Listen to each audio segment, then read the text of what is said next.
ডিমের রেসিপি তো আপনারা অনেকে অনেক রকমভাবে ট্রাই করেছেন। একবার এই রেসিপিটা বানিয়ে দেখুন। দুর্দান্ত স্বাদের এই স্লাইস এগ কারি একবার খেলে বারবার খেতে ইচ্ছা করবে। নমস্কার, আমি শুক্লা কুকিং চ্যানেলে আপনাদের সবাইকে স্বাগত। এই স্লাইস এগ কারি বানানোর জন্য আমি 6টা ডিম নিয়ে নিয়েছি। এবার ডিমগুলোকে আমি বয়েলিংয়ে বসিয়ে দেব। ডিমটা বয়েলিংয়ে বসানোর সময় আমি এর মধ্যে একটু লবণ অ্যাড করেছি। লবণের কারণে ডিমটা তাড়াতাড়ি সেদ্ধ হয়ে যাবে। তো ডিমটা যখন বয়েলিং হওয়ার সময় যখন ডিমের গায়ে একটা ফাটল দেখা যাবে তখন বুঝতে হবে ডিমটা একদম রেডি হয়ে গেছে। এবার আমি ডিমটাকে নামিয়ে রাখবো। এবার একটা কড়াই চাপিয়ে দেব। কড়াইয়ের মধ্যে আমি বেশ কিছুটা তেল অ্যাড করছি। আমি একটু বেশি পরিমাণে তেল নিয়েছি, আপনারা চাইলে তেলটা একটু কমও ব্যবহার করতে পারেন। তেলটা গরম হয়ে যাওয়ার পরে আমি এর মধ্যে কিছু গরম মশলা অ্যাড করছি। এখানে আমি নিয়েছি 2টো ছোট্ট এলাচ, একটা ছোট্ট দারচিনি এবং 3টে লবঙ্গ। এটাকে একটু নাড়াচাড়া করে যখন এখান থেকে খুব সুন্দর একটা মিষ্টি গন্ধ বেরোবে তখন আমি এর মধ্যে পেঁয়াজ বাটা অ্যাড করলাম।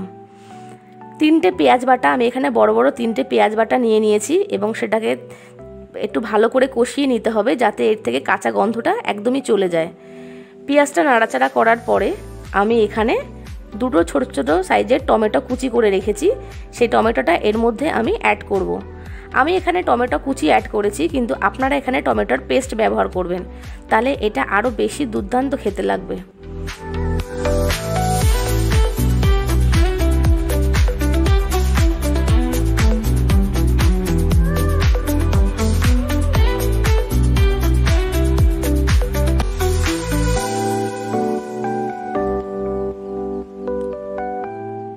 টমেটো আর পেঁয়াজটা যখন দেওয়া হয়ে গেল তখন আমি এর মধ্যে 1 চামচ লবণ অ্যাড করেছি এবং এরপরে আমি এখানে 1 চামচ আদা আর রসুন বাটার পেস্ট ব্যবহার করছি।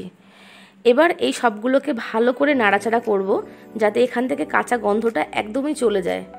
আমার তেলের পরিমাণটা একটু কম বলে মনে হয়েছিল, তো সেই জন্য আমি আরও 2 চামচ তেল অ্যাড করলাম। আপনারা চাইলে এটাকে স্কিপও করতে পারেন। এবার ভালো করে নাড়াচাড়া করে নেব যতক্ষণ না পর্যন্ত এটা ভালো করে কষছে।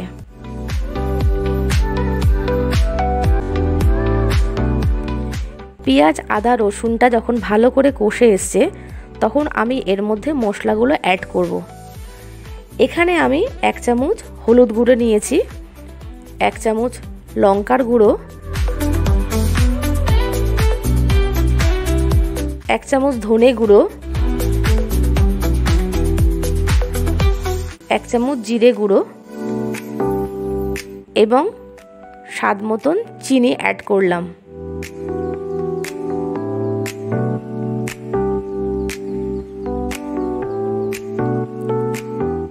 এবার আমি মশলাগুলোকে ভালো করে কষিয়ে নেব।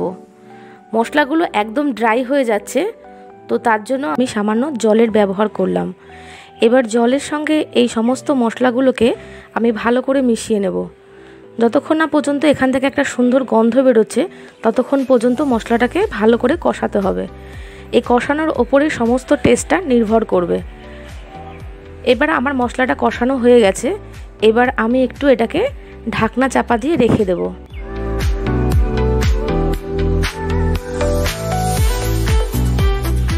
এবার ঢাকনাটা খুলে দেখতেই পাচ্ছেন মশলাটা একদম কষে এসছে এবং এখান থেকে সুন্দর একটা গন্ধও বেরোচ্ছে। মশলাটা আমার একদম কষে রেডি হয়ে গেছে। এবার ডিমটাকে দিয়ে দেব এবং ডিমটাকে দিয়ে হালকা হাতে নাড়াচাড়া করতে হবে, কারণ যেহেতু ডিমগুলো টুকরো টুকরো করে স্লাইস করা রয়েছে, তো এখানে যদি বেশি নাড়াচাড়া করা হয় তো সেই কারণে ডিমটা একদম ঘেটে যাবে। তো ওই জন্য হালকা হাতে ডিমগুলোকে মশলার সাথে মাখিয়ে নিতে হবে।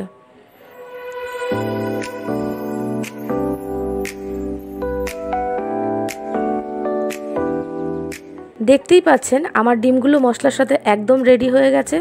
তো ডিমের সঙ্গে মশলাটা খুব ড্রাই হয়ে গেছে, তো সেই কারণে আমি এখানে একটু জলের ব্যবহার করলাম।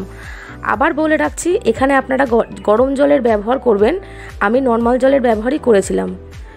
এখানে আমি রেড চিলি পাউডারটা দিতে ভুলে গেছিলাম, তো সেই কারণে এখন এখানে অ্যাড করে দিচ্ছি।